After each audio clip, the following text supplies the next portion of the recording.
இன்னைக்கு நம்ம என்ன பார்க்க போறோம் சொல்லி பார்த்தோம்னா, காலையில் எழுந்ததும் சூரிய நமஸ்காரம் செய்வதால் என்ன நன்மை கிடைக்கும்?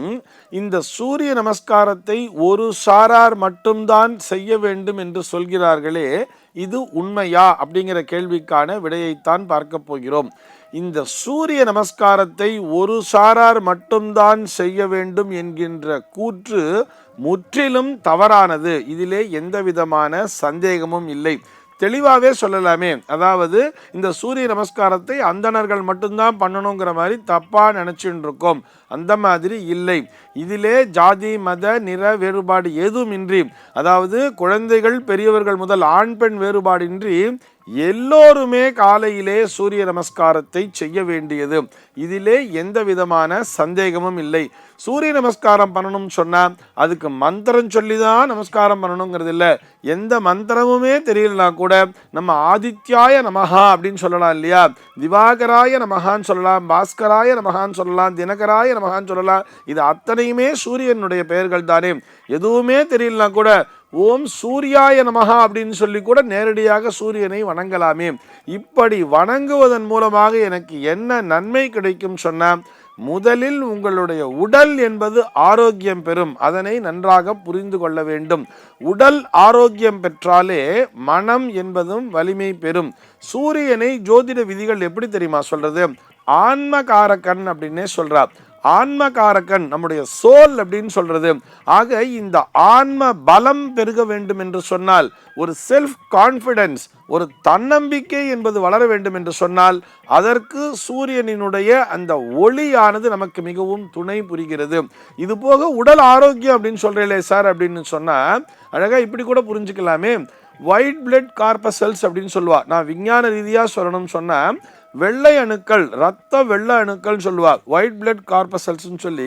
இந்த WBC அப்படிங்கிறது எங்கேருந்து உற்பத்தி ஆகும்னு பார்த்தோம்னா, நம்முடைய அந்த முதுகு தண்டுவடம் சொல்றா இல்லையா, அந்த தண்டுவடம் பகுதியில் இருந்து தான், முதுகு தண்டில் இருந்து தான் இந்த WBCங்கிறது உற்பத்தி ஆகும். அந்த முதுகு தண்டுவடத்தின் மீது தன்னுடைய முழுமையான ஆதிக்கத்தை செலுத்தக்கூடிய கிரகம் எதுன்னு பார்த்தோம்னா அது சூரியன் தான்.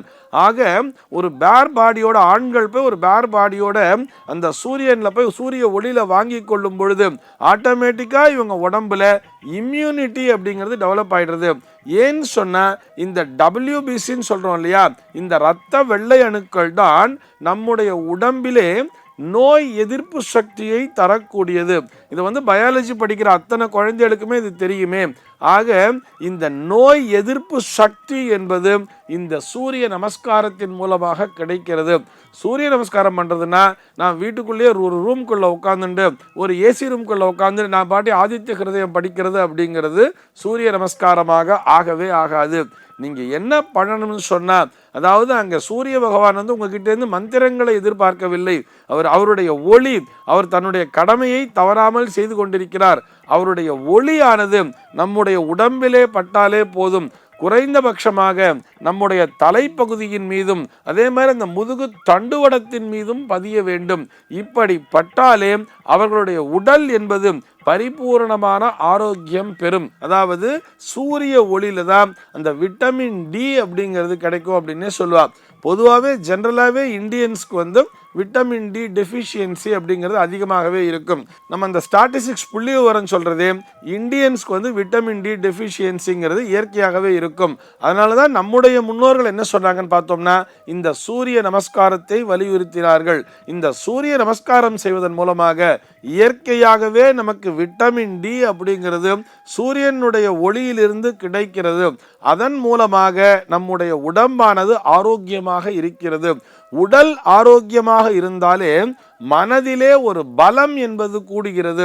மனதிலே பலம் கூடும் பொழுது தன்னம்பிக்கை என்பது அதிகரிக்கிறது. இந்த தன்னம்பிக்கையோடு ஒரு செயலை செய்யும் பொழுது அவர்கள் செய்கின்ற செயல்கள் அத்தனையிலும் வெற்றி பெறுகிறார்கள். குறிப்பாக சொல்லணும் சொன்னால், அந்த தலைமை பொறுப்பினை வகிப்பவர்கள் தனக்கு கீழே ஒரு 10 பேரையாச்சும் வச்சு நிர்வாகம் பண்ணிட்டு இருக்கா இல்லையா, இவா அத்தனை பேருமே அவசியம் சூரிய நமஸ்காரத்தை செய்ய வேண்டியது. தினசரி அந்த சூரிய நமஸ்காரம் பண்ணும் பொழுதே அன்னைக்கே நமக்கு ஒரு எனர்ஜி வந்த மாதிரி இருக்கும். அன்றைய தினமே நீங்கள் செய்கின்ற செயல்கள் எப்படி வெற்றியை நோக்கி பயணிக்கிறது அப்படின்னு சொல்லி நீங்க பிராக்டிக்கலாகவே அனுபவபூர்வமாகவே உணர முடியும் அப்படிங்கிறதுக்காக சொல்றேன். இதனை நான் ஒரு சேலஞ்சாவே நான் சொல்றேன். டெய்லி சூரிய நமஸ்காரம் பண்றவா அட்லீஸ்ட் ஒரு 15 நிமிஷம், குறைந்தபட்சம் ஒரு 15 நிமிஷமாவது அந்த சூரிய ஒளியிலே, வெட்ட வெளியிலே, அதிகாலை பொழுதிலே, அந்த காலை பொழுதிலே அமர்ந்திருப்பவர்கள் பார்த்தோம்னா அவர்கள் செய்கின்ற செயல்கள் அத்தனையும் வெற்றியை நோக்கித்தான் பயணிக்கும். அதுபோக ஏதாவது ஒரு இடர்பாடு என்பது வந்தால் அந்த இடர்பாடினை தாங்கக்கூடிய மன வலிமை என்பதும் அவர்களிடத்திலே இருக்கும். அதுபோக அந்த இடர்பாடினை எப்படி கிராஸ் பண்ணணும் அப்படிங்கிற அந்த பிரசன்ஸ் ஆஃப் மைண்ட் அப்படிங்கிறதும் அவங்களுக்கு ஒர்க் பண்ணும். ஆக சூரிய ஒளியை வாங்கிக் கொள்வதன் மூலமாக என்ன லாபம் கிடைக்கும் சொல்லி பார்த்தோம்னா, நம்முடைய மூளை நல்லபடியா வேலை பார்க்கும், நமக்கு ஆன்ம பலம் என்பது கூடும், உடல் என்பது ஆரோக்கியம் பெறும், அந்த தலைமை பொறுப்பினை வகிக்கக்கூடிய அந்த திறமை என்பது வந்து சேரும். நிறைய நன்மைகள் இந்த சூரிய நமஸ்காரம் செய்வதன் மூலமாக நமக்கு கிடைத்து கொண்டுதான் இருக்கிறது. இதனை நாம் தினசரியே அனுபவபூர்வமாகவே உணர முடியும். குறிப்பா நான் ஏதோ ஒரு விரக்தியான மனநிலையில் இருக்காங்க இல்லையா, ஏதோ ஒரு பேடா ஒரு இன்சிடென்ட் ஒன்று நடந்துருச்சு, எதிர்பாராம ஏதோ ஒரு சோகத்தில் இருக்காங்கன்னு சொன்னா அவங்க மறுநாள் காலையிலேயே கூட, அதாவது இன்னைக்கு ஏதோ ஒரு இன்சிடென்ட் நடந்துச்சு, ராத்திரி எல்லாம் தூக்கம் வரல சார், நான் ரொம்ப கஷ்டப்பட்டுட்டே இருக்கேன், எனக்கு மனசுல ரொம்ப வலி இருக்குன்னு நினைக்கிறவா காலையில எழுந்து ஸ்நானம் பண்ணிட்டு அப்படி சூரிய ஒளியில போய் உட்காந்துருங்களேன். ஒரு ½ உட்காந்துட்டு இருந்தீங்கனாலே ஒரு ஃப்ரெஷ்னஸ்ங்கிறது ஆட்டோமேட்டிக்கா வந்துடும்.